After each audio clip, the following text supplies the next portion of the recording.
はい、こんにちは。今回は地図データを使った絵の描き方を紹介したいと思います。地図のデータは様々なサイトから無料でダウンロードができます。今回は日本の国土交通省が公開している地図データを使ってこんな絵やこんな絵を描く方法を紹介したいと思います。ちなみに絵で使用している地図データは岩手県のものです。他の国や市町村の地図データでも扱い方に大きな違いはありませんので、好きな地図を使ってみてください。動画では Mac を使用しています。OS ごとの操作方法の違いについては、コメント欄やブログサイトで補足していきたいと思いますので、コメントください。ちなみに使用する MacOS は、タホ26、インクスケープのバージョンは 1.4.2 を使っています。ページ設定をはじめ、インクスケープの基本的な操作方法は第1回目の初めましてのインクスケープという動画で紹介していますので、こちらも参考にしてみてください。でははじめに使用する地図データを入手します。こちらのサイトからデータをダウンロードします。ちなみにデータを一般公開する場合には利用規約を守って公開するようにしましょう。一つの件でいくつかのデータがあるのですが、最新版のデータをダウンロードします。右にある青いボタンをクリックすると ZIP ファイルがダウンロードできます。ダウンロードした ZIP ファイルはオンラインツールのマップシェイパーを使って SVG ファイルに変換します。オンラインのツールは使いたくない場合や、ファイル作成を自動化したいという場合は、簡単なコードを使ってオフラインで作成することもできます。オフラインでの方法はコメント欄にあるブログサイトで解説していますので、参考にしてみてください。では、マップシェイパーを使って SVG ファイルを作っていきます。やり方は簡単で、先ほどダウンロードした ZIP ファイルをサイトにアップロードするだけです。はい、地図が表示されました。右上のエクスポートボタンを押すと、オプションのダイアログが表示されます。ここでエクスポートするレイヤーとファイルフォーマットが選択できます。SVG を選択してエクスポートボタンを押すことで SVG ファイルが出来上がります。地図となる SVG ファイルができたので、インクスケープでファイルを開きます。画像のインポート形式を聞かれますが、デフォルトのままで OK です。色を変更して見やすくしていきます。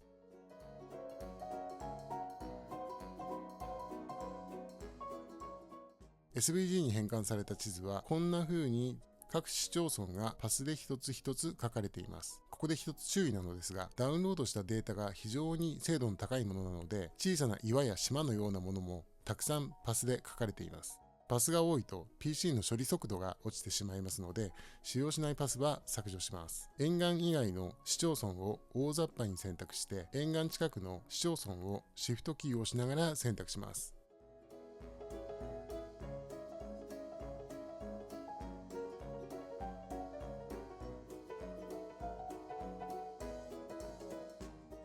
すべて選択したらパスを移動して残っているデータをすべて削除します。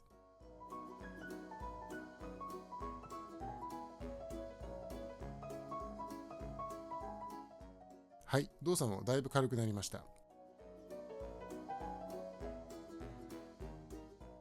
あとはレイヤーに残った空のグループフォルダを消します。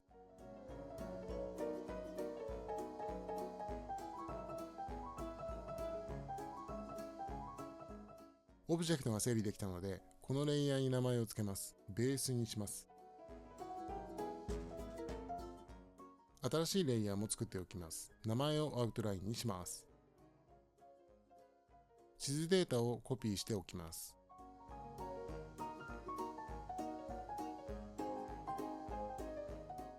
はい、この地図を使って動画の最初でも紹介したこちらの絵を作っていきたいと思います。まず地図のアウトラインから作ります。市町村のパスをすべて選択してメニューにあるパスの統合を選択します。するとこんな風に外側のラインのみでパスが一つに統合されます。元の地図があった市町村ごとの境界線がなくなっているのがわかると思います。パスを移動します。グループは不要なので消しておきます。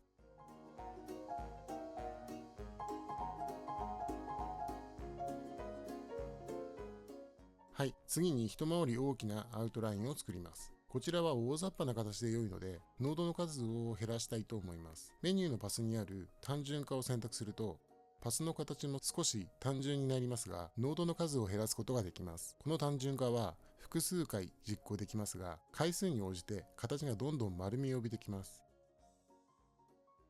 5回程度単純化を実行しました。次にパスメニューにあるリンクオフセットを使います。サイズが決まったら、オブジェクトをパスへを使ってパスに変換します。はい、一回り大きなアウトラインができました。元のパスは使わないので削除します。では、観光名所の写真と地図を重ねたいと思います。この写真は浄土ヶ浜という観光名所の写真です。地図と重ねてサイズを合わせます。作業がしやすいようにレイヤーの順番を変えます。コントロールキーを押しながらドラッグすると縦横比を固定できます。サイズが決まったら写真と地図の両方を選択した状態でオブジェクトメニューにあるクリップを選択します。はい、地図の形で写真がくり抜かれたような絵ができました。これと先ほどのアウトラインを重ねます。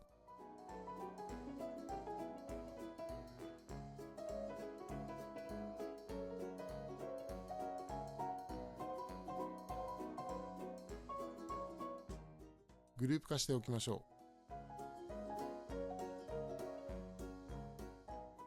はい、あとはフレームを作っていきます。新規にフレームというレイヤーを作ります。フレームサイズを決めて外枠を作っていきます。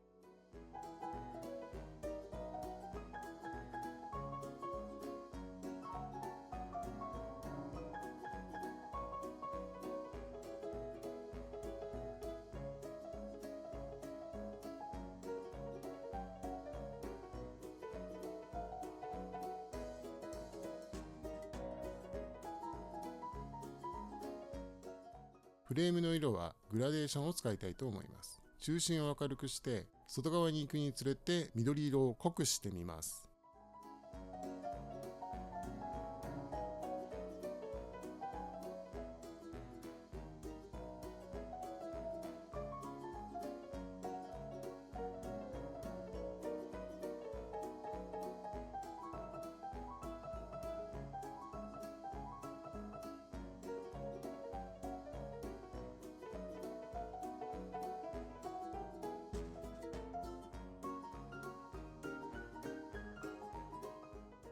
はい、もう少し飾りをつけたいと思います。フレームをコピーして横に置いておきます。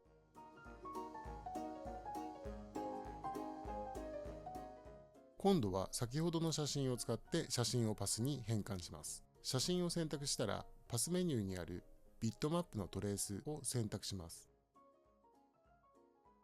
ツールプロパティにある式位置のスライドを左右させるとトレースする明るさを調整できます。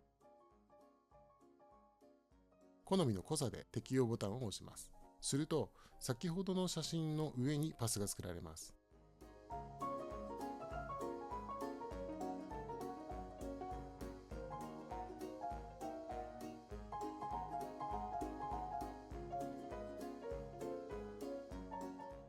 色を調整します。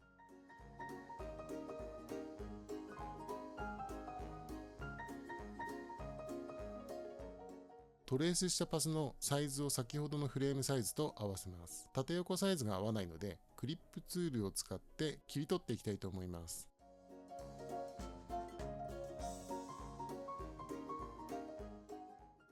色がグラデーションになってしまったのでもう一度色調整します。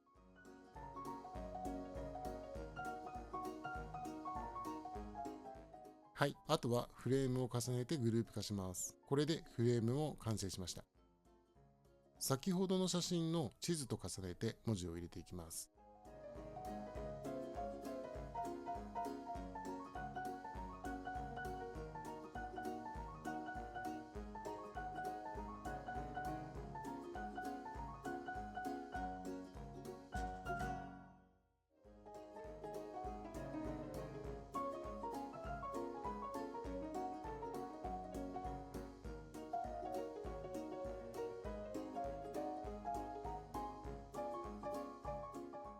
はい、最後に写真の海岸がある場所を星印で示したいと思います。この辺りですね。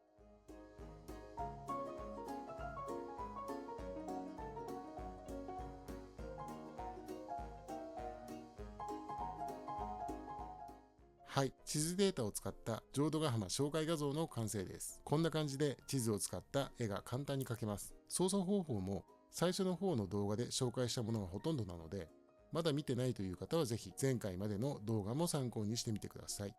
地図データは本当にたくさんの種類が無料で公開されていて、今回のように使うことができます。学校のレポートや論文なんかに使うインフォグラフなど簡単に作れますし、道路地図などを使って街の名店紹介や歴史散策のマップなんかも自作したらイベントなどでも活躍すると思います。ぜひチャレンジしてみてください。それではまた。